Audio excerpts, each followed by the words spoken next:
So in our last coffee video, I talked about my new espresso machine and how it makes such good drinks. What I didn't mention is that the cleanup process is a little bit extreme. Normally this isn't the sort of thing that I would bring up, but the fact that I am means that there's a little bit of a problem.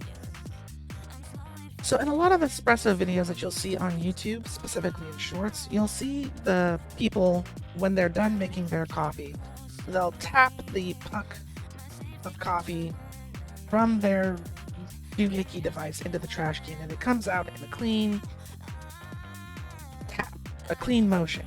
And that makes the cleanup look relatively easy. I have no idea how they're doing this. I thought at first it was because I wasn't tamping my coffee down properly, but that's not it. I'm confident that I'm doing this as best as I possibly can, and the coffee is very compact. What you're looking at is the coffee after it's been brewed, and you can see that it's wet, obviously, but there's no way that that's going to come out in a single tap. I tried, and this is what I got. Which means that I have to take a spoon and essentially scrape the remaining coffee grounds out and then wash it properly. Or wash it all the way, wash it completely. And then not only that, the I don't know what you call it, but essentially there's a bowl liner, and you can swap those out between a single shot and a double shot amount of coffee grounds. Taking out that reveals that there's a little bit of coffee grounds underneath that somehow get in there, and that has to be cleaned out properly too, or else you'll end up with old, mildewy coffee grounds in your next shot of espresso. But you also have to keep in mind that you can't just finish making your coffee, take this out, and then immediately do all of that, because the coffee is still very, very hot. After all, you did just get done shooting pressurized water through it. Hot pressurized water. So you have to wait for this to cool down. Which leads me to wonder, how are the people in those coffee videos doing this? They can't possibly be waiting for it to dry, because they clean their machines first and then drink the coffee, which is what I want to do. So I don't have to worry about coming back to it after I'm done enjoying a nice cup.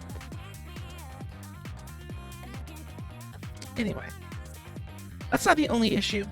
I had to do some really weird camera stuff to get this picture, but essentially I put my camera underneath the machine with the portafilter off, and what you're looking at is the underside of basically where the hot water comes out of the machine.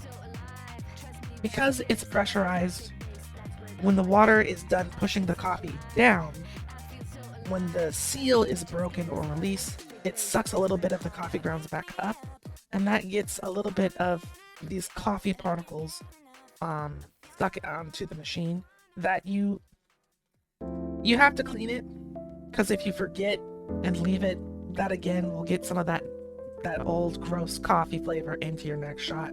You don't want that, I don't want that. Also, I'm not really sure what it would do to the machine, but leaving it there for long periods of time is probably not good for its overall health, so gotta clean that up. Now, the espresso does come out hot, even if you put it on cold brew, it comes out hot. But because it's such a low amount of fluid, it doesn't stay hot for very long. So, the time that I made a cup of espresso, and then I cleaned my machine, the coffee was like cold. Like all of the heat had dissipated from the drink, and it wasn't very good. So I'm thinking that I have to make a cup of espresso, drink it, wait for the machine to cool down, and then clean it. You can see how this is incredibly inconvenient for somebody who just wants to make their coffee and then be done with it. I know this is like super first world problems, but it's part of the reason why I'm making this video, is to let people know that the espresso cleaning process is incredibly important, but it's also very, very long. So you need to plan around how you're going to handle that in advance if you want to sit back and enjoy your coffee. I almost forgot to even mention the steam wand. You have to properly make sure that you're cleaning that too, or else you'll end up with gross cheese growing on and or in the steam wand itself. If you have an espresso machine and I'm doing something wrong, or you have some tips on how I can have my coffee hot and clean my machine too, please leave a comment down below. As always, thank you so much for watching, and I will see you all in another video.